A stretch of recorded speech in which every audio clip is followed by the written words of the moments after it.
go. Welcome to I'm Not Joking, the podcast where a behavioral scientist examines what it's like to live a humorous life.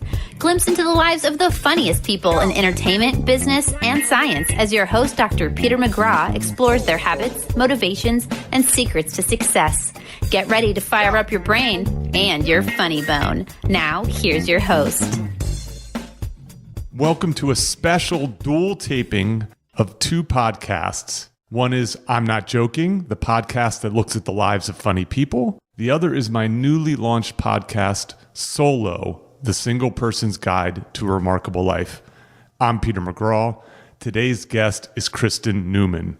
Kristin has been writing and producing television for over 20 years on shows including That 70s Show, How I Met Your Mother, Chuck, Gallivant, The Muppets, The Neighbors, The Real O'Neills, and For the People. She currently has an overall deal at ABC, under which she was most recently producing a pilot for Hulu. She also wrote the comic travel memoir, What I Was Doing While You Were Breeding. Welcome, Kristin. Thank you. So, Kristin, if you weren't working as a writer or producer, what would you be doing with your life? That's what we all talk about constantly because we all feel like we're all about to be out of work. And we all know that we have no skills of any sort. We have no skills that are applicable to anything in the world. Besides writing and producing? That's right. Like whenever I've written a show that takes place in an office or any sort of business environment, I'll often have dialogue that just says, worky, work, work, work. And then I call a friend who's had a job anywhere and say, what do you say? That is a fax still a thing? Do you fax things? What happens in an office? So we have no skills. What is interesting is that I have always felt like the only other thing that I can imagine doing, because the only thing I'm really interested in talking about is people and their stories and what they do, is being a therapist. I think that's so interesting that you say this, because even the show names you have are very people-y shows. It's always people. Right? Like Not There's a show called For the People, for God's sake. It's called, exactly. The Real O'Neills, The Neighbors, Chuck, How I Met Your Mother. These are very people. Well, and comedy writers and on TV, if you think about sitcoms, they're really about people just talking to each other, right? Like in a very normal situation that you see all day, every day. And a drama is more a heightened spy, astronauts, sci-fi situation that nobody's really in usually. It's very highly dramatic moments of a doctor's life, a lawyer's life, a cop's life, those kinds of things that most of us don't do all day, every day. And what I found is that, having written on both, in a drama, you have to make sure that the people speak really, really, really the way that we all speak, because the situations are things that we don't do. And in a comedy, you have to have the situation feel really grounded in reality and something that you did yesterday with your wife or your child or your boyfriend. But the way people speak is heightened, right? They're much faster and funnier than any of us are when we're with our boyfriends or our wives or our kids or whatever. So that's kind of the difference. But yes, I really only like to tell stories and hear people's stories. So I figured maybe be a therapist, which is, of course, we're all also crazy comedy writers. And so I had a conversation with my therapist about this. And she told me that because she's a therapist in Hollywood, she has a lot of writer patients. And that's what they all either do as their second career when we stop getting work because we turn 40, or what they think they'll do. Because I think it's about observing human behavior, both jobs. Sure, yes. Being interested in why people do what they do and why they say what they say. And so apparently and I already have 2 different former professional comedy writer friends who have become therapists. Now that we're getting on. Getting on in years. As it were. I think that's interesting, like thinking about like the difference between ER and Scrubs. Right? So they're both set in the same location. Obviously, the tone of the show is really different, but the way you talk about the language of the two shows. Yeah, it's what people really say versus what people don't really say. Yeah, the Scrubs, super accessible. They talk like regular people. But they don't. They're way funnier than regular Well, yeah, of course, people, right? that. Like, because every person you meet in the world says, You should hear me and my buddies in the insurance office. If you could just bring a camera to the office, you would have a sitcom. And of course, that's not true. No. Of course, that's not how people speak. Of course, it takes a room of 12 to 14 very funny people working till 3 a.m. to write things that are as funny as they are. When we all sit around talking to each other, we're not that funny either. It's a careful way to have people speak. But in dramas, they sit and chat the way that people sit and chat. I see what you mean. Yeah, You know that's what fair I to mean? say. I was thinking about that sort of elevatedness of ER. Like everything feels so I mean, gravitas. the drama is elevated, but the words actually are what doctors would really say usually. Right? Yes, that's fair. And what people who were next to their dying relative would normally say. They're not making really written quips. If something feels too written in a drama, it stands out. In a comedy, you expect it to feel written. I see. Yeah, That's different, though, from network to streaming and cable. Streaming and cable, it's a lot more conversational in the way people sound in real life. And if you do a setup punchline, the way you would do on a multicam, like 2.5 Men or something, it doesn't feel right on Rami or Smilf. I see. That's fascinating. So I'm working on a new book. It's taking a look into the world of comedy and what we can learn from funny people, from stand-ups, improvisers, sketch writers, etc. And one of the things that I talk about are comics are sort of natural anthropologists. They're observing the world. They're noticing the things that normal people don't notice. They're mining that for comedy gold, of course, for insights and so on. And I think in your book, what I was doing while you were reading, you have a little bit of this. And especially because you're going to all these places. You're in Paris, Amsterdam, you go to Russia, Argentina, Brazil, the Dominican Republic, New Zealand, Australia, Iceland, Israel, Jordan. You're spending time in these other places, interacting with the locals, sometimes quite intensely. Sometimes with all parts of me. All parts of me. And I mean, not only intimately, but also like you had an accident in the Dominican Republic. You had surgery to repair your foot. Right? You know, and Will Forte drove over my foot with a car. Yes. Yeah. Oh, that was He's a real a-hole. These it was so awful when my heart sank when I read that part of it. Was real gross. Of the book. They degloved my foot with the car. Still real gross too. Very callousy, guys. Very callousy heel still to this day.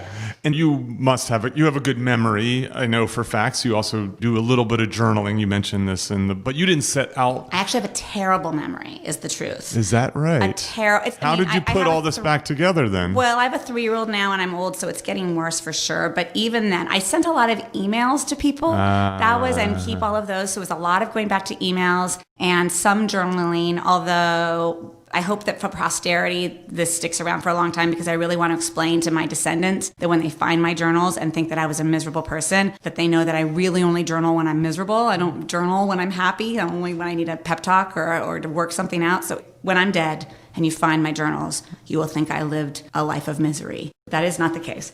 But I do have the miserable moments written down. Yes. And then a lot of emails. And then I also took people out to dinner who were on the trips with me or reached out to them. And we reminisced and they reminded me of some details that I'd forgotten, which was also a really good way to get people involved a little bit in the storytelling process to hopefully make them more comfortable with their lives being written about. Because while I changed names, there's definitely a lot. Wait, Juan is not Juan? Juan is Juan. Juan is the one. He is the one who kept his name because there was too much good Juan wordplay. Is he the one? He's the hot one. Yes. Right? All that. I mean, that's gold. That is comedy gold. So you can't be just saying he's the Diego. That doesn't work. Yeah. But anyway, most people got their names changed, and I let people name themselves. Oh, nice. Was one thing I did to hopefully get them involved in the process, and then had them help tell the story, and then gave them the opportunity to kind of redline what they wanted to redline, and nobody did. And I think it was because they were kind of part of it and enjoyed having some of their lives put down for posterity too, instead of feeling out of control of it. And once you didn't get to read things and redline because they were ex-boyfriends, they didn't love it as much. We should step back for a moment because the listener is probably going, well, what the hell What's this book about? What's this book about? You guys about? don't know. So, it's a comic travel memoir, guys. Every chapter is a trip, and it kind of collectively tells the story of about 12 years of my life, and really all of it because I talk about the family and friends situation that led up to mostly my 20s and first half of my 30s, maybe first 3/4 of my 30s. Let's call it 20s and 30s. Okay. So you were in Hollywood writing, and so started off struggling, obviously then started to get regular work. And the nature of this business is you work oftentimes for very intense periods of time. You kind of burn yourself out, and then you are released. It's a very LA thing for people to go on vacation, to kind of leave town, go on vacation. Hiatus time. Yes. Yeah, we say we have 2 seasons, right? Pilot season and hiatus season. Yes. And fire season now, the 3rd season. And so you went off to these places, and sometimes very single, sometimes slightly single. And so you had these cultural experiences. Single adjacent. Single adjacent. So you have a term, you call yourself Kristin adjacent. And this is a quote from you I'm not using. These are not my words. These are your own words. You say, I talk in the book about this Kristin adjacent creature who I am when I'm on the road. She's less judgmental, more open, a little softer, and a little sluttier. Which, by the way, it's those the years that have passed. I don't use the word slut anymore. And the first sentence in my book is, I am not a slut in the United States of America. Okay. Which is a great line, if I do say so myself. But I'm sad that I used the word slut in the book. So, there's certain things that have changed in these last few years that you're like, you already regret pretty quickly. That's interesting. Yeah. And is it just because... It's a judgy word, right? And there's no It word is. like that for men who have lots of romantic adventures. Yeah. There just isn't one. And so it's not Promiscuous really. Have is you the ever word. heard that word used about a man? You say playboy, you say party boy, you say, Yes. ladies man. Man whore is the Closest, That's but the the word closest. whore in and of itself is female, right? It's almost like calling a man a pussy, which is also means that a pussy is a derogatory thing to be, right? Or throw like a girl, right? Any of these things. So anyway, too gendered. It's too gendered, and the word slut is thrown around in my book by me about myself, and now I a little bit regret it. Okay. Well, now I regret reading your quote. No, I'm back glad to you wrote it because I've never gotten to talk about that. And I so I'm see. glad I got to talk about that. But anyway, what you were talking about was the Kristin adjacent creature. And that's really true and was the thing that was the most freeing for me about travel and why I think for especially people who are younger or people who are single or people who are newly single after a long time in a big relationship, I think it's such a good thing because you get to sort of step outside of yourself and be a little different. And I think especially in a relationship, it's hard to change because you have this person who is this mirror all the time who is saying, what are you doing? what's Are you happening? going through something? Is there a crisis involved? You just cut all your hair off. Are you unhappy? Are you trying to change something dramatically? Why are you saying this? So you get in these ruts almost because it's a little bit embarrassing or you get self-conscious making a change in front of somebody who's watching you. And even when you're not in a relationship and you're single, you've got friends around you to notice too.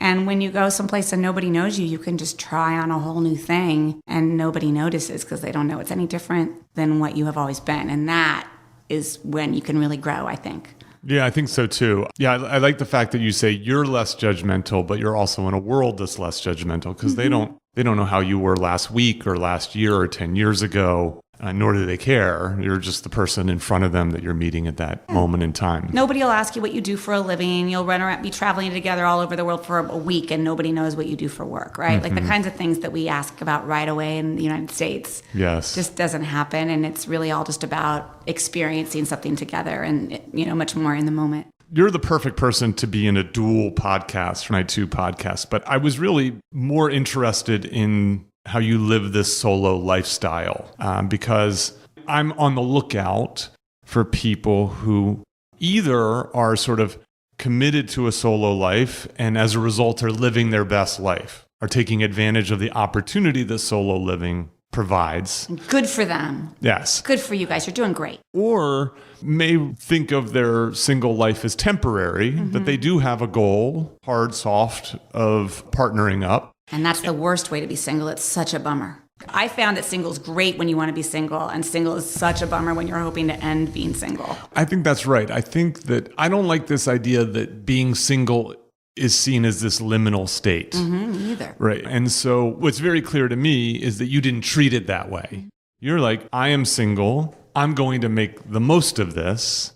I'm going to go on these adventures. I'm going to meet these interesting men, these interesting people. I'm going to say yes to things. It's very improv-y of you. And so in that way, I use this term in the description of the project is for the person who's single for now or forever. And I just think that there's not really good resources for that person, because almost all the resources for a single person is how do you achieve this state in the future as soon as possible or in some short order. And I think the average person doesn't have a playbook for now or forever. And I think that what I was doing while you were breeding sounds judgier than it is. No. Well, look, I like the fact that it's bold. And I like the fact that it's unapologetic in a world where people are kind of pushing you into that breeder category. And so I like it as a playbook, so to speak. Well, good. Not for everyone, but, And also, not to judge the people who are wanting to not be single, because I certainly was not existing throughout this story or throughout my life as somebody who wasn't looking to find somebody. Like, I think I come in and out of that space, certainly in the book and in my life. And that's why I can speak to how much more fun it is to be single when you're aggressively trying to stay single versus when you're like, all right, maybe I've done this. Can I please maybe find some love? Or can this person who I am chasing after perhaps notice me ever? So I've been in both spaces, for sure. And both spaces are super valid. But yeah, I do think that thinking of singleness as a thing that's supposed to get over in some way is a bummer. I've been sitting on the book for a long time, people wanting me to adapt it, studios and things, both as a TV show and as a book or as a movie for a long time. And one of the reasons is I can't really decide exactly what to do with it. I don't really want to do it as a movie because if you have to do it in 90 minutes or 2 hours, she has to sort of get over it. The end of kind of where I happened to end, because literally when I finished the book, I happened to be selling my single girl house and moving in with my now husband, which felt like a really adorable by too much ending, but literally was the pages I was writing, the final pages for my deadline for my publisher. That's what I was doing, was packing up my single girl house. And so that's just sort of how it ended. And if the movie ends that way, it feels like, okay, get over it, get over your thing. And then, oh, thank goodness she got over it and got married. And I really don't want that story. I want it to be several seasons of this very valid life choice that even though you're 35 and your eggs are drying up and all the things that are happening, that if you're not ready, you're not ready, and that's okay. And you don't need to be put into the panic mode of quick, do it before your eggs dry up. That being said, I can also talk about 2 years of IVF and living in a hospital for 3 months and things like that to get a baby, which also sucked. But I still will never be the person who tells a 35-year-old single woman, honey, better get on that. Did you freeze your eggs? What's happening? Mm-hmm. That being said, I'm going to give my daughter egg freezing at 22 when she graduates college. So she just doesn't have to worry. I think this is often the case in terms of those kinds of deadlines, is that in some ways ought to think about them earlier than you want to. Yeah. And then because you just don't know what 10 to 20 years later will look like in that sense. So you were imperfect choice for this podcast because of the quote unquote happy ending of sorts of the book. And there was some fury from readers. There was some Reddit strain of people who called themselves CFers, child-free people who were all mad that I had betrayed the child-free community that I purported to represent, which I really never purported to represent. I mean, but despite the title, I always wanted to have one kid when I was 50. That's what I said when I was 8 years old to my mother. So it wasn't ever that I was like, never will I have children. I just didn't want to do it when everybody told me to do it. So anyway, the CFers are furious at me. Yeah. Look, and by the way, they were furious before I even had a baby. They were furious because I inherited 2 stepkids, and that was a betrayal in and of itself. That's fascinating. I have not stumbled across this subreddit yet, but I'm sure they're going to love Solo. Mm-hmm. To me, I think I understand the tension. Actually, I had a question that I was like, oh, has this been optioned into a movie? I mean, given the work you do,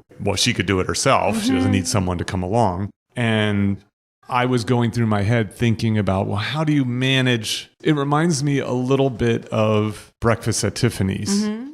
So Breakfast at Tiffany's, the movie has a different ending than the book. Right. It has this, she stays with the handsome, kind writer in the movie. Goes and finds the cat.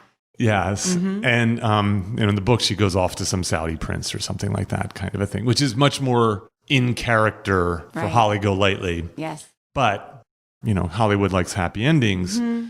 On one hand, you have a happy ending. You found love and you found a family, and you didn't have any goals. This was not your life has turned out well. Mm-hmm.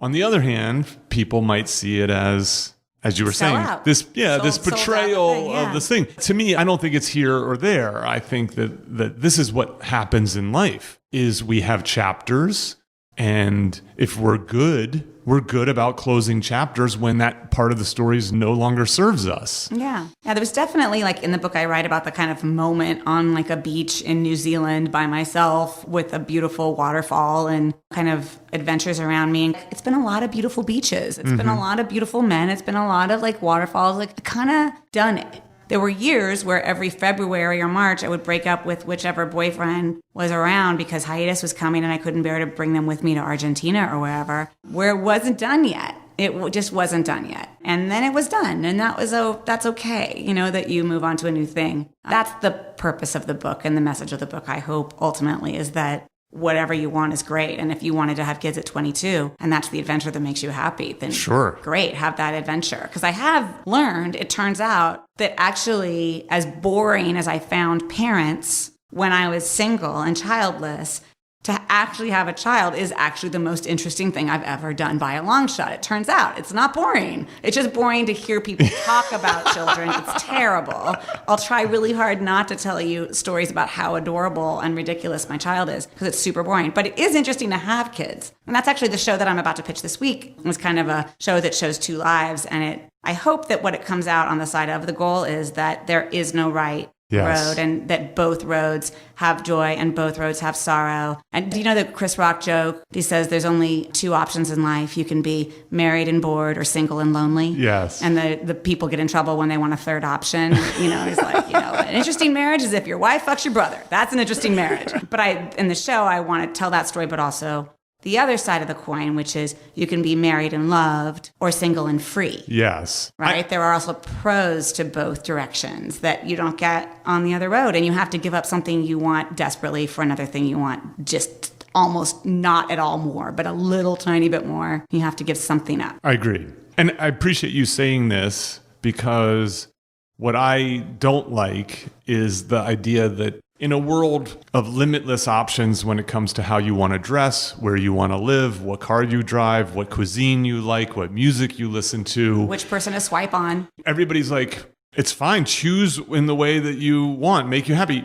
Here are 100 different careers. Pick the one that's best for you. We live in a world where... Unless you have no skills like comedy writers, and then you just can only do the one thing. Well, you do two things at least. But it bothers me that there's only one path to living a good life in the eyes of many people, which is get married, settle down, have children, and so on. It's not that that's a bad path. It's just it's not the only one. Yeah. And what your story says is that in some way you can have both of them. You just stage it out. And some people do it in the opposite direction. They start out with the family and then... They don't have as much fun. All of my relatives that live in Arizona, the old divorced people, and voted for Trump and had babies at 22, they're all like, oh, but I'm going to go to Brazil when my kids are out of the house. When I'm 50 and married, it's not going to be the same trip. I hope they have a different trip than I had because that's going to be inappropriate otherwise. It's going to be not as cute. Yeah, that's fair. I think that there is something about... I have a friend who tells a story of being 17, doing a hike on a volcano in Hawaii with his family. And these 70-year-olds who had spent their entire lives working and now were newly retired, and they finally went to Hawaii and they were finally getting a chance to hike the volcano, couldn't make it up. Too hard. You're old. Yeah. It's too late. And he made a vow that he was going to do it often, early, often, and later. Yeah. But I'm also writing something right now about being old parents, and what it means to be an old parent is to have, I forgot, really old parents yourself. And that the lovely people who had kids in their 20s have 50-year-old parents to help with the kids. Yes. And we have parents in diapers and in old age homes. And that is really hard to have diapers on both sides of you at the same time. Instead of alternating, it's really hard. There's nobody to help. And so that also is a trade. Yeah, right? that's interesting. That's a bummer. Yeah. Yeah, that's really fascinating.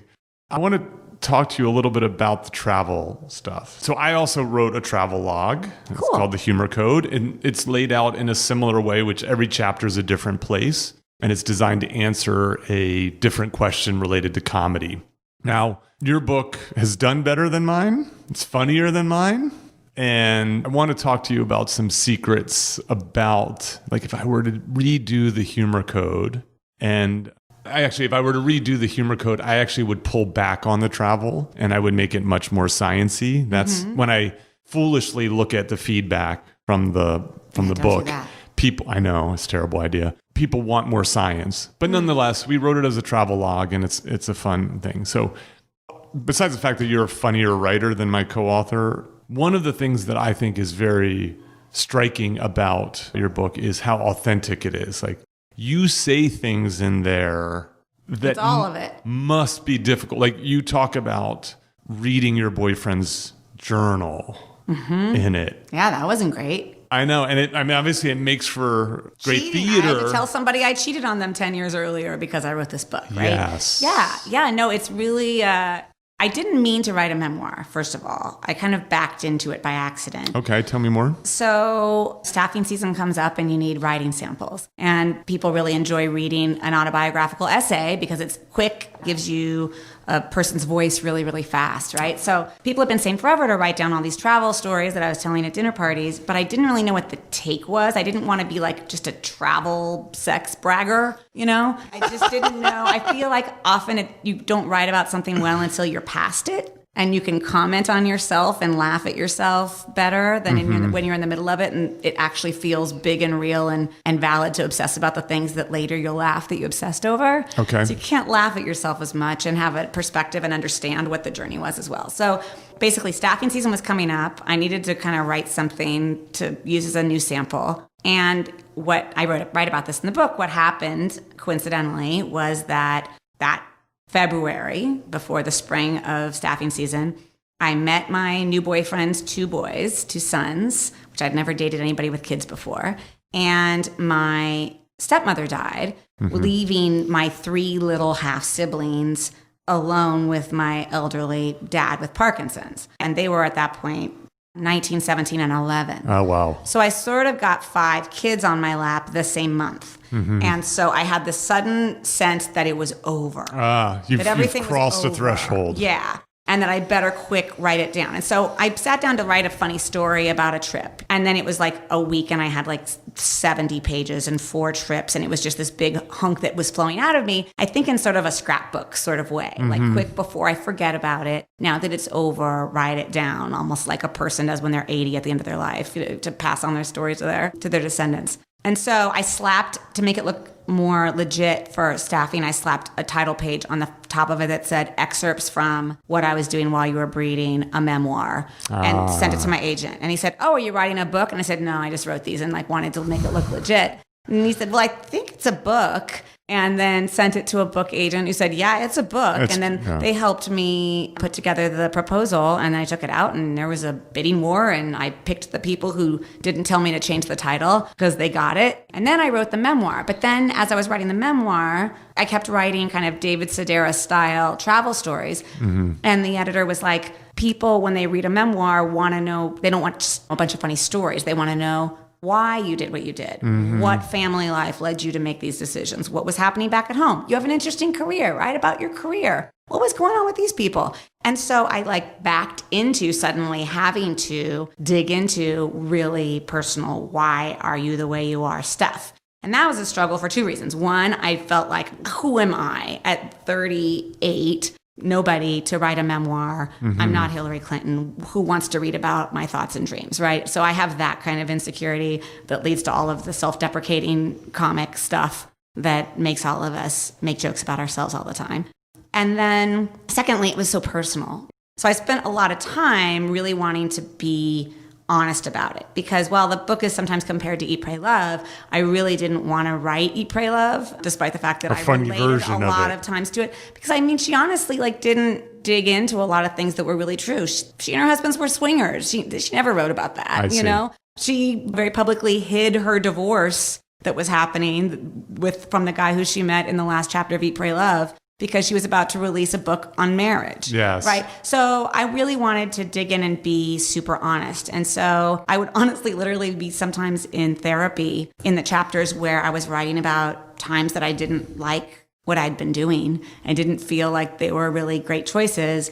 Because if you stop liking a narrator in a memoir, you put the book down. You're like, ugh, I hate her. I'm putting it down. And so I wanted to both be really honest, but also have people at least root for me to start making better choices rather than judge me and put the book down. And if you look at the both 5 and 1 star reviews that tend to happen on my book on it, the Amazon reviews that we don't read, people either had that work for them. Like, I really admire that she was this honest, and this honesty resonates and suddenly makes me think about exactly how I feel exactly the same way. Or they're like, oh my God, she's self-indulgent and slutty, you know? Yes. And I think when you write a memoir, you always get like a paragraph about the book where they judge the book, and then another paragraph where they just judge you as a human being, which makes those reviews especially delightful to read. You get to hear that stuff too. Just a kind of I think she's a 1-star person.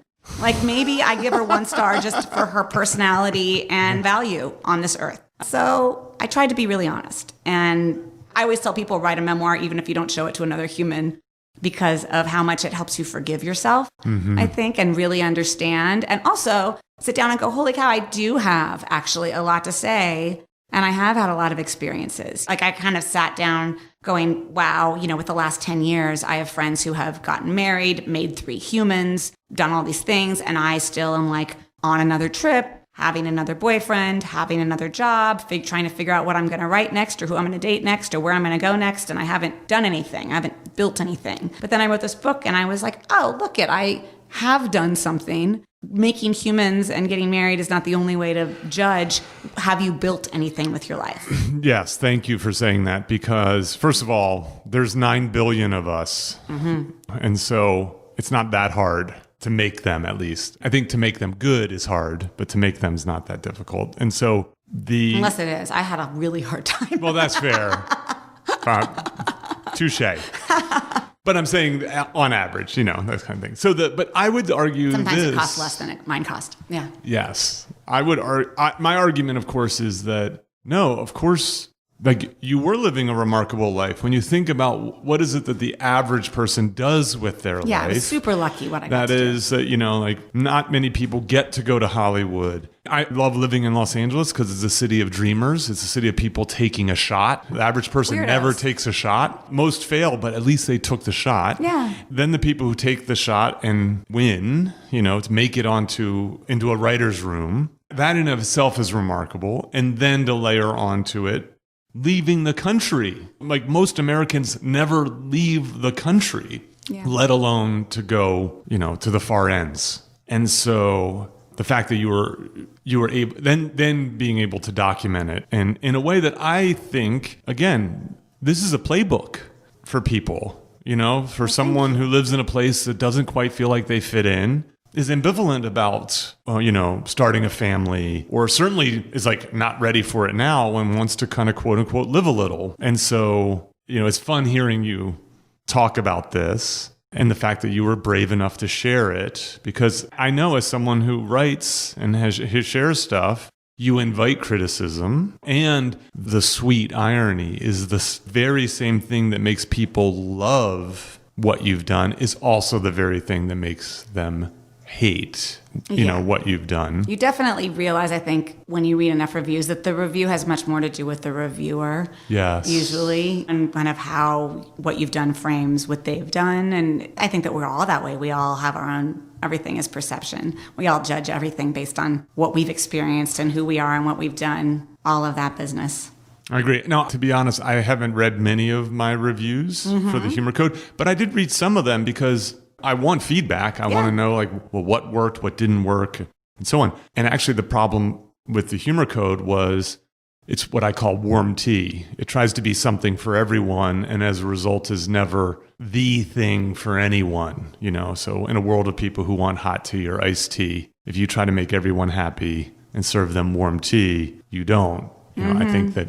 Well, I've all kinds of people who criticized the book for, they wanted it to be just a straight travel log, and they wanted to hear more about the places. Yes. And we're like, why is she obsessively talking about people? And I was really inspired by, I don't know if you've ever read Bruce Chatwin on Patagonia or In Patagonia. I forget what it's called. Haven't. It's a travel book from, I think, the 20s or 30s. about Patagonia, and I read it in Patagonia in a rattly, windy building. And it kind of changed travel writing because he was one of the first people to write about the people in the places he went to and kind of the culture of the people versus the things that he saw, and kind of talking about his own interactions with locals. And that was really, for me, the way that I've always gotten to know a place, that like having a romance with a local was as much about getting to get taken to the local places and the person's family and the person's friends and get to like find out what it's like to be intimate with somebody from another culture teaches you about the culture and about the place in a way that it doesn't happen when you go see the Eiffel Tower. Yeah, you go to the Taj Mahal. Yeah, I agree. Yeah, and so I write about people and romances for that reason, but I think a lot of people are like, I thought it was going to be a travel book. It's just about, her obsession with boys or whatever it is. So I think people are critical. Yeah, no, I mean, again, you can't make everyone happy. That's so right. You got to just make yourself happy. Yeah, so speaking of which, I think I want to talk about the two things about this, but we can move on to other stuff. So speaking of the travel, you suppose a solo is listening, is like, I want to live a more remarkable life. I'm going to go out in the world and travel. Now, you weren't always alone on these trips. Obviously you met people in these places and sometimes you went with your friends. I talk about how often the people would come on trips and then they'd get married and so they'd disappear and I'd travel alone, and they'd get divorced and they'd come back around for another trip or two and they'd get married again before I'd gotten married the first time, and I'd lose them again. So they'd come and go as my adventurer posse. But yeah, the first time that I traveled by myself was when I kind of got single for the first time at 31 because I had 2 long-term relationships in my 20s. And that was really scary. And I went for 3 months to Argentina and got an apartment and got an Argentine cell phone and took Spanish 5 days a week and tango 3 days a week and really plugged myself in and got to know the place pretty intimately. And that was what changed me and what made me addicted to going by myself specifically, because you just meet so many more people when you travel alone. The least people you ever meet is when you travel in a couple. Nobody approaches a couple. If you're alone, especially as a woman alone, people are like, do you want to join us? You're just sitting right there. Come sit with us. Wait. You're approachable. After this day trip to see elephants, you don't have anybody to have dinner with, come have dinner with us. And you're approachable. Groups of girls, very approachable, right? They meet lots of people. What's fun, actually, I've learned is that having a kid traveling now, that the world opens back up again because everybody wants to talk to you when you have a cute little baby running around. And so you suddenly meet locals that way because you're on the playground. So it's been fun, but to meet people again. But going traveling for the very first time with my now husband, which is the end of the book, you meet almost nobody. Yeah, I see. You have advice for sort of the solo traveler, and you have advice for picking your partner when you're going very to important. travel. So don't just take anybody; they can ruin it.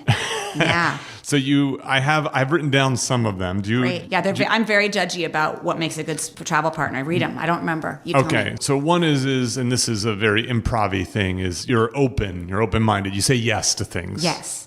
And that's important, right? Very, so that's most important. Yeah, that was number one on your list. So, yeah. Yes. The person and you should go to places that tourists don't go. Yes. Also important. Not that you avoid necessarily the things that you want to see before you die, but yeah, dig around. And that's how you find that's why you need a local. Yeah, I'm a big believer. I mean, I travel a lot and I travel alone a lot, but my big thing is I'm looking for the cafe. I'm looking for a locals cafe, a comfortable place that feels like Paris, feels like Rome, feels like Cairo, feels like wherever it is. And then that becomes a little bit of a home base of sorts, a place I can journal and I can write and I can read and I can get a good coffee and I can get a bite to eat and sort of at least just soak it in. Yeah, I would say I do that too. I think that's very smart. Yeah. And I mean, of course, I'm also replicating a little bit of my Boulder life or my LA life anyways, which I like, and so I'm not trying to escape that part of my life. Yeah. So this is one that I might struggle with. So easy sleeping, eating, comfort issues. Well, I have very, very low tolerance for just like a lot of neediness in terms of what people need. I'm not like empathetic, kind, warm, like understanding person when it comes to that. I don't know what that is about me that I could be a lot better as a person in terms of that. I don't have tolerance. Just need everybody to really like not have allergies and just be able to sleep anywhere. And just like everybody needs to just not have issues, which I know is unfair. Very unfair. It's just me. Yeah, I understand. It certainly makes travel, especially kind of like rustic traveling, a lot easier, for example. Yeah. And like, again, I'm not going so rustic anymore. That tolerance has gone down too. But especially in the book, I talk a lot about how you can't go to a really fancy hotel by yourself. You don't meet anybody. It's all couples who are fancy and they don't want to do it. So even when I could afford a nicer place, I would usually stay in hostels and just get kind of the private room with its own bathroom that costs $30 instead of $5. Yeah. But be there where solo travelers are staying and meet them that way.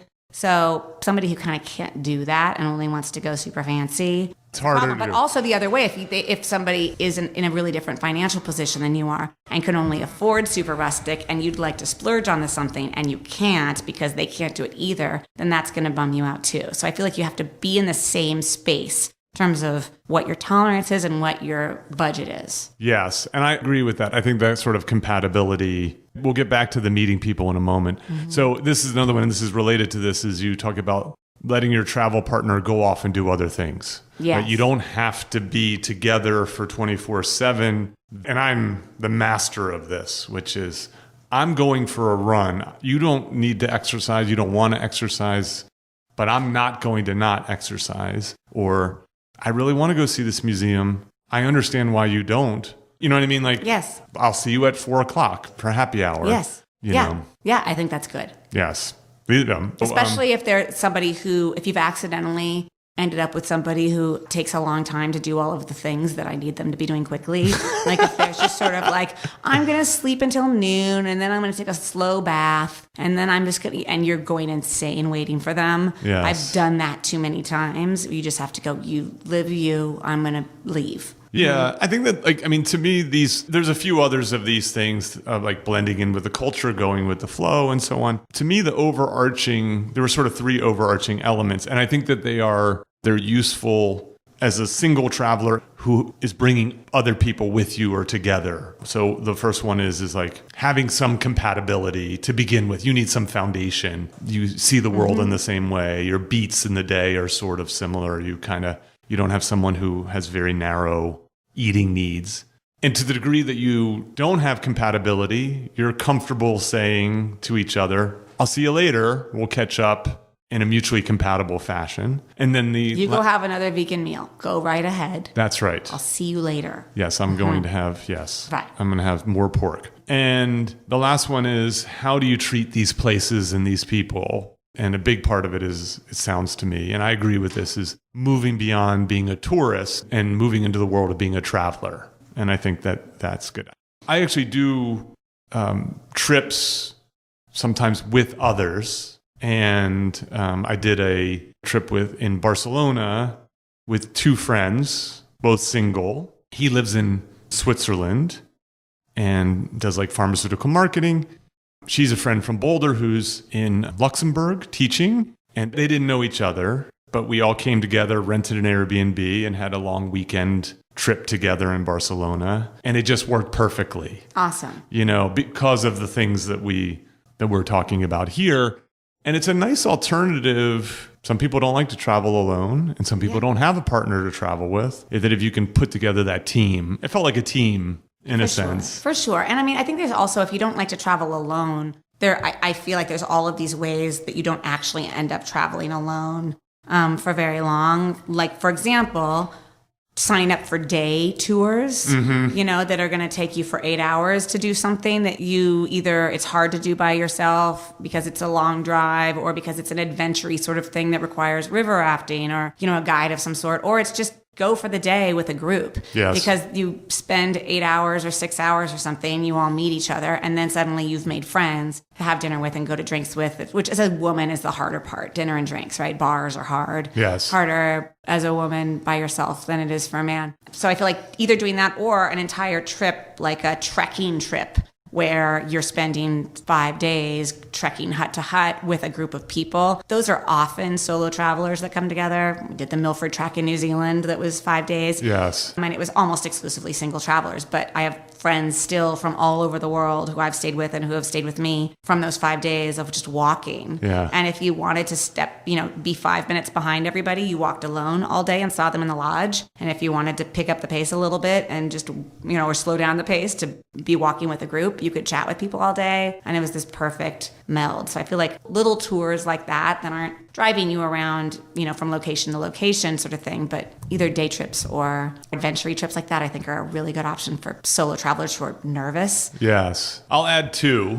So one is I will sometimes get on Meetup when I'm in a place, and I'll look for something that I want to do. Maybe it's exercise, maybe it's writing. There's often writing groups in any major city, and they meet in the evening and everybody introduces themselves.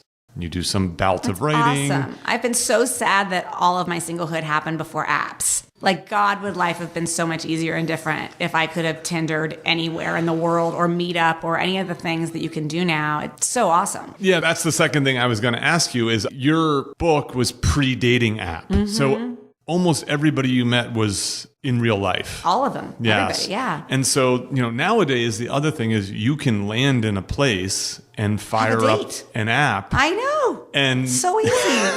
It's crazy. Of course, the flip side of that, I hear, is that nobody talks to anybody in real life anymore. That, like, the pickup scene has become so online that people are actually afraid to do that scary thing of walk up to somebody and say hi. Yeah. And it's so much easier to swipe. And so people have stopped walking up to people and saying hi, which is too bad. Yeah, that's I think the downside of it all. Yeah. The upside is that you can, if you're interested in dating, that's a possibility because most of these places, there's some app that probably is active. Yeah, I had to do really hard things. Like, I remember being at a cafe in Argentina and just eating alone and being in love with a guy sitting at a table with another person. And I wrote a note with my name and phone number on it and dropped it on the table as I left, sprinted out of the building. It was so scary, but that's the kind of thing you had to do. It was so much harder.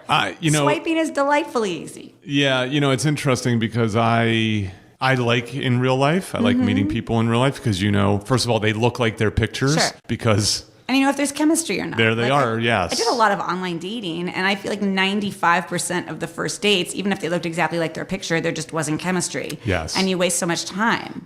Yeah, there's just something about even seeing how someone moves and seeing how they're, they interact and so on. As a man, I will tell you that it's a difficult world in real life now. And the problem is it's impossible to differentiate the woman who wants you to approach her and the woman who doesn't want you to approach her. And pre-dating apps, the women who didn't want you to approach her just knew that's how the world was. And now, there's some trepidation. There's even more trepidation because, you want to be respectful. You want people to be comfortable. You don't want to make things awkward. And also, by the way, people are terrible about being approached because it doesn't happen anymore. Yeah. And so they don't have the right script. They don't exactly know how to say no in a way that feels right and so on. Yeah, I know. Everything is very complicated right now. Yeah. And so I have done my version of your note in real life, and it looks something like this. I just walk up to someone and I say, I just want to say I noticed you. And if you'd like to meet for coffee sometime, I'd be happy to buy you a cup of coffee. And I give them my card. And then I get the hell out of there. Yeah, run away. As quick as possible. Sometimes you hear, sometimes you don't. But it's my only solution, to be honest, that is it's as close. Then you're not bothering them if they don't want to be approached. You're getting out of there. They don't have to say no to your face. Yeah. They don't even that. All they have to do is say, okay, kind of thing. Totally it's as close to replicating Bumble in real life, in real life. Yeah, I know. It's really hard. And for whatever reason, I'm not a shy person, but come hither eye contact, I am really, really bad at. It's the hardest thing in the world for me to consider doing. Somehow it's easier for me to do what seems like a bigger move of throwing a note in someone's lap Yes. than just giving them like long, sustained eye contact. Like, it's so hard for me. There was a time when I was walking through a bar once, just sort of like scanning the crowd and just having my walkabout, sort of seeing who I saw, seeing who saw me, all of that. And a woman who didn't know me, as I was walking by her, put her hand on my shoulder and said, "Are you okay?" And I said, "Yeah, I'm fine." And she said, "Oh, you just looked really sad." Aww. And I'm like, "Oh my God, my sexy eyes look like sad eyes. I thought I was doing sexy face, but apparently it looks like so troubled that a stranger felt the need to intervene to make sure I didn't do something horrible to myself, perhaps. I don't know." So just write a note. I write a note and throw it in the glass. So, it is this is good advice so I have a single friend. She is stunningly beautiful. And we were talking about this very thing, which is most women in a gym do not want the men talking to them. Right. She does. Okay. And so I said, "So, do guys at your gym talk to you?" She goes, "No, not at all." And I say, "Do you make eye contact and smile at the men who you want to talk to you?" She goes, "No, of course not." It's so hard. It's so hard. I'm like, I know, but I just say, it's like, if you think about it, think about what he has to do. So it's hard to make the eye contact and smile. But the problem is, this is the guys you want. This is, by the way, this is not guys or gals. This is the person that you want to approach you and that you want to talk to is socially skilled. It's a super hard thing to do. I read once that they did a study of what it took to get a person to cross the room and speak to you for the first time. And I'm going to get this wrong, but I feel certain that the number was you have sustained eye contact with a smile for 3 seconds, and you had to do it 15 times. What? 15 times. Like, that's how many times. I think in this case, it was women making the eye contact towards men. Okay. And it took 15 sustained 3-second smile eye contacts. So you can see that perhaps why I have that. I'm loaded with that in my head. Yes. I'm walking through the bar. I know I have to do that. It sounds insanely hard to do. That's probably why I looked like I was going to burst into tears. Yes. Probably. Like, that's so hard. But I get it. It's hard to walk across the room and say hi. Well, and so if I could put my behavioral scientist hat on for a moment, I'll explain why. And that is that we are wired to not do that. So essentially, if you think about historically, we lived in very small communities. Right? So humans were very, very small communities. And so the reputational effects in a small community are not trivial, which means... Yeah. I approach this person to have some intimate relationship with her or him. I'm rejected. Everybody knows that I've been rejected. We have to all hang out forever now. And it hurts my chances with the 1.5 other decent options in the community. So everything is very subtle and delicate and so on. But now we live in a world of... we're in LA County. There's 20 million people here. You go to Argentina, you go to the Dominican Republic, you go to Moscow. You're a stranger in a strange land. There are no reputational effects that exist. And yet, for the average person, they still have this wired in set of inhibitions, which is, oh my God, what if they say no? Even worse, oh my God, what if they snicker and laugh at and point at me? Well, of course, most people don't do that. Yeah. I mean, I feel like the Kristin adjacent, who's sluttier, or whatever word we want to use, more promiscuous, more sexually open, let's call it. In other countries, it's exactly that. Even in a city of 20 million people, or even in my own country, I think I have that ancient, tiny group fear. Yes, the monkey mind, I call it. Yeah, I'm pretty great at approaching people and throwing it out there as soon as I leave the United States of America. Because it's just, again, there's something about it that just feels like a fearless thing. And that's probably why American girls have this reputation abroad as being sort of like an easy, open crowd, is that I do think there is this like, what the hell? I'm in another country thing that happens when you leave. They think that we're the same way at home, which maybe plenty of people are. I'm not. I'm an example of somebody who's different outside of the country than I am at home in that regard. I think the idea is this: we all have different identities. The way I behave when I'm teaching a class of MBAs is different than when I'm out, with my mates. Sure. And so I think that's often the case. So the other thing that I wanted to talk to you about is, so I like this idea of thinking deliberately about what kind of traveler you're going to be. What is that you want out of these experiences? Some people don't. Obviously, they're not looking to spice up their sex life. Some of them are looking to have a profound cultural experience and to see an ancient world and so on. But I do think that regardless of which of those things or both that you're doing as a traveler, go to Israel for both. That's the place for both. Fair. That's good. Yes. Go to Jordan to see beautiful sights and go to Israel to see Israel for beautiful sights too. The culture and the history and the spiritual part of it, even if you're not religious, is outrageous in Jerusalem. That's and fair. Also, they are the most sexually aggressive people anywhere in the world. If they are not religious, they are the most sexually aggressive people of anywhere in the world, I would say. I'll make a case next to Italy. I'll make a case for Tel Aviv as a great city. Yeah. It's a city by the beach, wonderful food. It's young, it's fashionable, it's fantastic. Warm, it's great. So I want to talk about when you live a remarkable life. I think one of the interesting things that with the notion of solo is when you take the opportunity and you say, I'm going to make art. I'm going to launch a business. I'm going to get fit. I'm going to see the world. I'm going to use this time and energy and money that's not being dedicated to children or whatever it might be, has this ironic effect of making you a potentially better partner.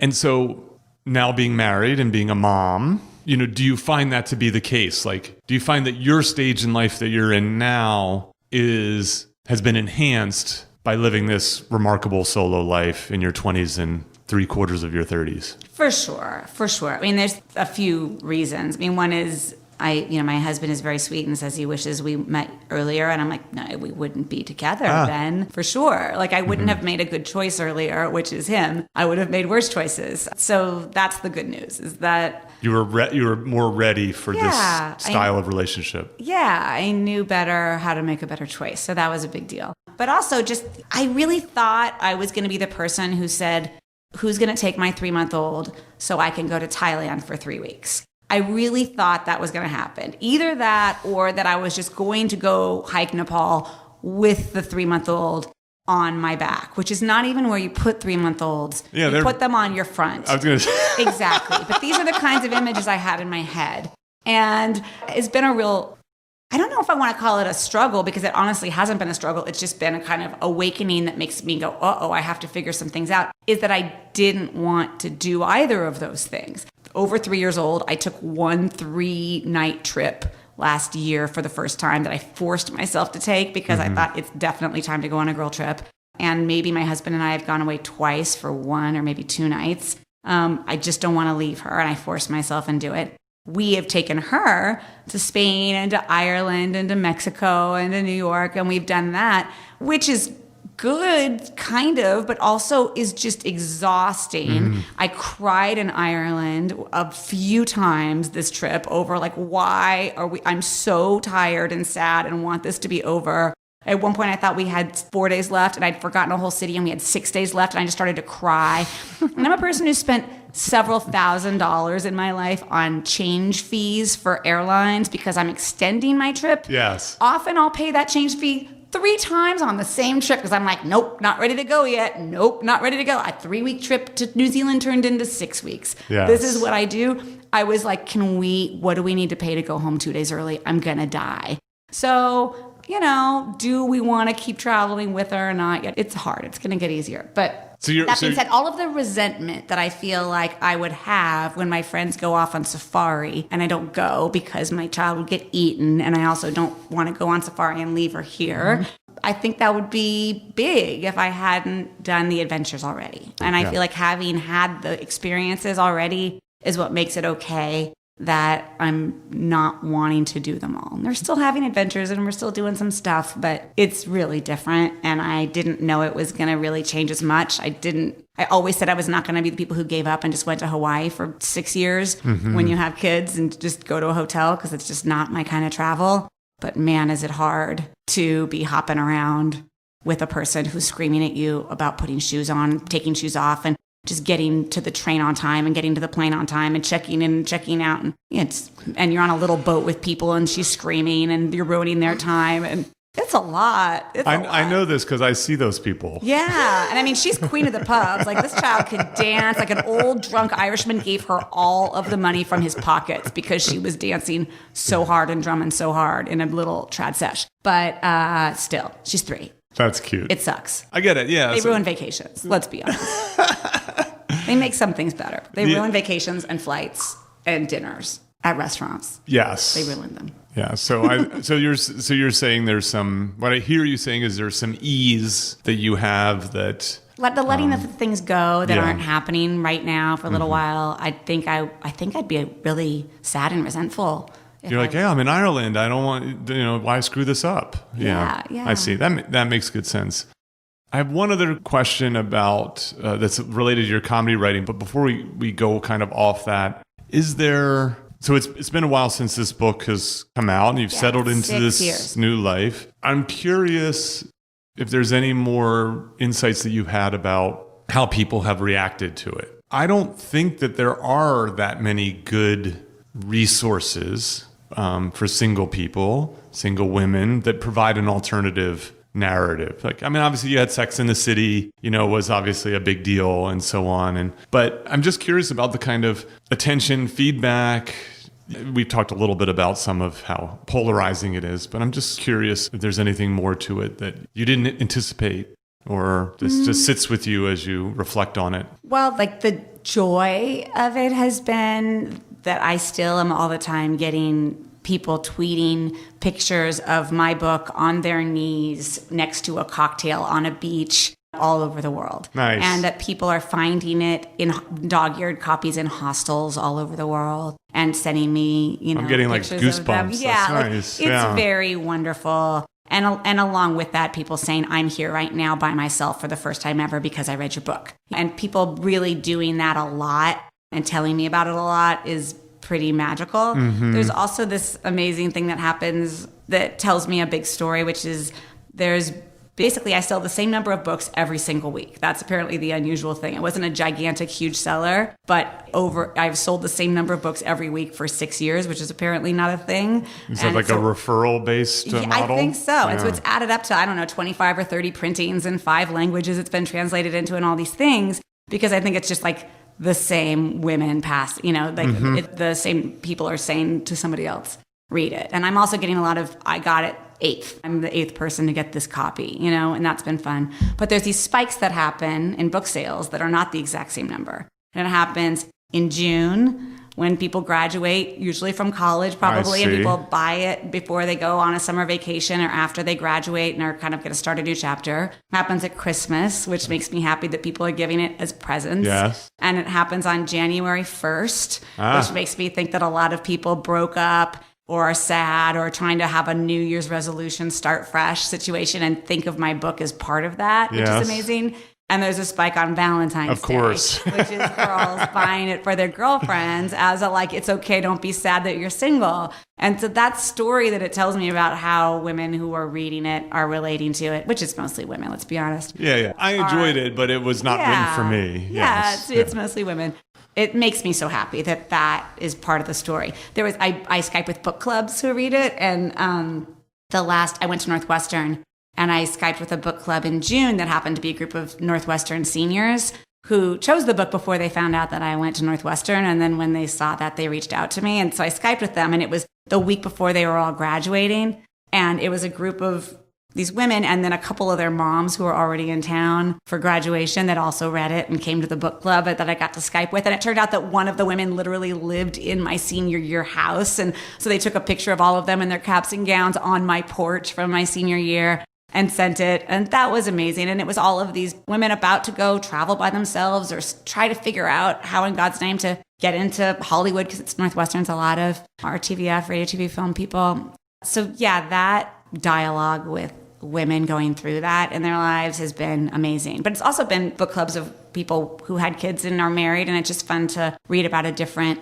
life. And I think they get to settle happily into reading about my angsty, lonely times and feel better about their choices.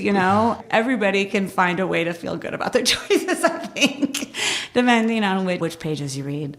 That's been a joy. And in terms of, there have been a lot of people who have tried to get me to adapt it and option it and do it that way. And I think especially right now, there's been another weird wave of movie studios kind of all looking for their quote unquote next Eat, Pray, Love. Yes. And I think that there is definitely a moment for women in this very empowered place of go do your thing that isn't related to marriage and kids, that it's speaking to. And again, that because you talked about how there aren't a lot of playbooks and a lot of other narratives that aren't a rom-com, that aren't about leading to the happy ending. You know, when I talk about trying to do it as a book, as a movie, I really don't want to end with marriage and kids. But I will say that what happened in real life, I've now been thinking of as kind of an ending that maybe wouldn't feel like a sellout to me, which was I finally went on my first international trip in, I think, 15 years with my then boyfriend, now husband. And what happened to have happened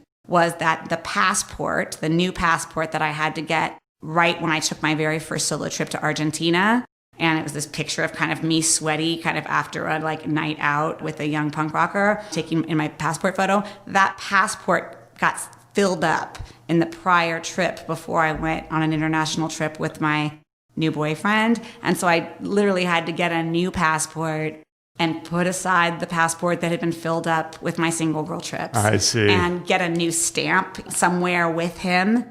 And I feel like us in Cambodia getting a stamp in a passport with somebody instead of alone maybe is going on adventures with somebody versus stopping the adventures and going home. Mm-hmm. Maybe that's an ending I feel okay about. Yeah. What do you think? I don't know. I have to admit, I've spent too much time thinking about this very question because someone even told me before I started reading the book, they're like, it doesn't turn out the way you think it's going to turn out, kind of thing. What did they think it was going to be? Just me single forever? Well, you know what I mean? It's true. Or Father Juan probably moved to Argentina. Yeah, maybe. I don't know. You know what I mean? Or it's to be continued. You know what I mean? It's this sort of open story where you come to peace. You come to inner peace. So obviously you come to inner peace and comfort. Not only that you become comfortable in these other countries, but you become comfortable in your own skin and you become comfortable in your own life. Well, it is that. Here. It is that. To go along with meeting somebody, yeah. Yeah, but my point is you can still put a bow on the end of it. So yeah. I wish I could say it. I don't know the answer to it. That's why the TV show version works better, is you can live in it. It's Sex and the City-ish more than it is Trainwreck. Right. And so... Yeah, because I hope I wasn't a train wreck. But the movie Trainwreck... Exactly, but she did kind of need to fix some things, right? Yes, she needed to fix some things, but then she also... Trainwreck is a reverse rom-com. It's just every other rom-com you've ever seen, except the female plays the male role and the male plays the female role. Right. It's a very funny movie, and it works, kind of thing. So I don't know. I mean, look, I think, as I like to say, just keep pounding on it. Thank you. And something will happen, it seems like. I don't know. I'm kind of glad I don't have an answer for you. Okay, good. All right, I'll just find it. No, because it would be, I don't know. I think, here's the thing is, the fact is that you are tussling with it is kind of enough for me. All right. Okay, good. In the sense of as a fan, as a consumer, as someone it's just it's just not an obvious, and look, third acts are the hardest acts to write. And so I get it. Mm-hmm. All right, couple quick things, and then we'll wrap up here. Yeah. So you talk about the Writers Guild strike in the book. Any job worth doing is difficult, I believe. I think these comedy writing jobs are good jobs, especially compared to other comedy jobs. Mm-hmm. Like writing sitcoms.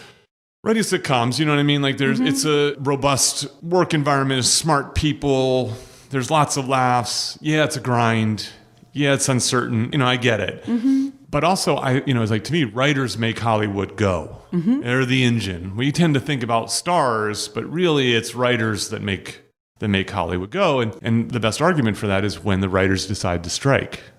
And so I'm just curious what your thoughts, you lived through that. I was away. Maybe about to live through another one this year. It's very exciting stuff. It might happen. And without agents, because none of us have agents right now, because we all had to fire our agents collectively last April. So it's a very exciting time. Mm-hmm. I'm very happy I have an overall deal and I'm safe either way, but that's only until May. Okay. And then I'll see what happens next. And there's a lot of people without deals who need people helping to find them jobs. And it's possible that they're going to live through a year of having no one help them find a job. only to come up against a strike this spring. Yes. So it's a very scary time. And, so for people who aren't familiar with the Writers Guild Association strike, this was 2007? 2008. Well, 7, 8, yes. But. It's like shows got canceled. The late night shows started going into reruns. Like you just... People who sold pilots, they just rescinded the sale. Material dries up. And it doesn't matter how beautiful the actors are if you don't have someone writing the words. I lost an overall deal. You did? They just canceled it. Yeah, it was a very expensive year. Again, I'm a big believer in you pay a price now for benefits later. Do you feel and that benefits for the next generation too? I mean, I think that a lot of what happens when you strike and you take the bullet is because somebody took the bullet and got us pension and health care, in the last generation. I see. So it's a lot. Like what's about to happen is to figure out residuals for streaming, which is most things right now and is going to be everything soon. Network TV is dying very quickly, and cable is, who knows even what that's going to be. So that's what the big push is going to be for the next negotiation that may turn into a strike, because the streaming wars are all beginning with all of the services. There's going to be, in 1 year even, there's going to be twice as many. So figuring that out, if we don't figure it out now, there will be no residual stream to keep us all afloat and the next generation afloat. I see. That makes sense. Yeah. Well, I hope it goes well. In the world of economics and so on, what you're often looking for is what they call a shock. Like there's something random happens and then you see how the world reacts. Like it's sort of a natural experiment of sorts. And so I think for a lot of people, they don't recognize the value of writing. They don't understand how difficult it is and how important it is. And so it's something like this that then shines a light on how you joke you can't do anything else, but I joke most people can't do what you can do. And luckily, we all have different skills, right? You spend, again, I lived in a hospital for 3 months and watching nurses up close and what they will do all day, every day, and can somehow stomach is we're different creatures. We're almost not the same species. And thank God, somehow it all shook itself out that everybody's willing to do something and collectively all the jobs get done. It's kind of a miracle. Yes, or at least it filters down, you know, so... So last question, and this is a question I always ask for I'm Not Joking, is what are you reading, watching, or listening to that really stands out? Well, this year I was obsessed with Pen 15 and Big Mouth. I'm a big lover of things about middle school. Middle school was horrible for me and poignant, and everyone, I think, in the world. I just watched 2 stepsons go through 7th grade, and collectively everyone in the house agrees 7th grade is the worst year of everybody's life for every single human. So those 2 shows I think are hilarious and poignant and amazing. What else is amazing right now? I just watched The Boys, which I really thought was a really fun anti-superhero show. Okay. I live with a superhero writer, so that was one that crossed over for both of us. Just starting The Affair, which I'm enjoying as a storytelling I've heard about this. As you hear from both sides of the aisle, basically, the man and the woman's different perspectives. And like we were talking about earlier, I'm kind of interested in how we see things, the same events, really differently. What else? I'm reading our friend Joel Stein's book right now, In Defense of Elitism, which I think is super smart and I agree with. Joel's a previous guest on I'm Not Joking. That's right. He's a funny guy.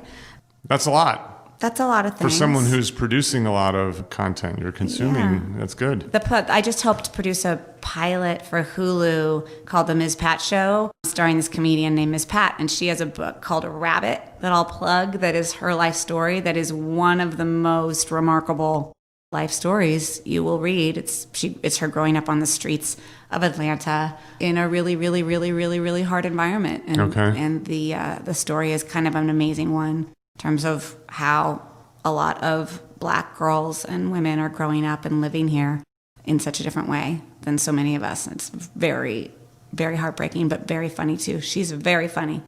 Check her out. Cool. All right. These will all be in the exhibits, of course. Oh, good.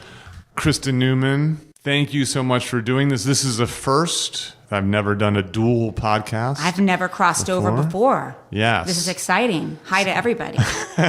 So to me, solo is, I know what I'm getting from I'm Not Joking. I know who listens and I know what the type of listeners like and so on. I'm putting solo out there and I'm just putting it out there to see, is it capturing something? And to be honest, I'm putting it out there with the hope that it captures something like your memoir. Oh, good. captured. And so in that way, you've been the perfect guest and a delight. And thank you so much for your time. Thank you so much. This was enjoyable. Cheers. Good luck. Thank you for listening. Don't forget to visit petermcgraw.org for more information about our guest, show notes, and social media links. If you've enjoyed this episode, please subscribe and share with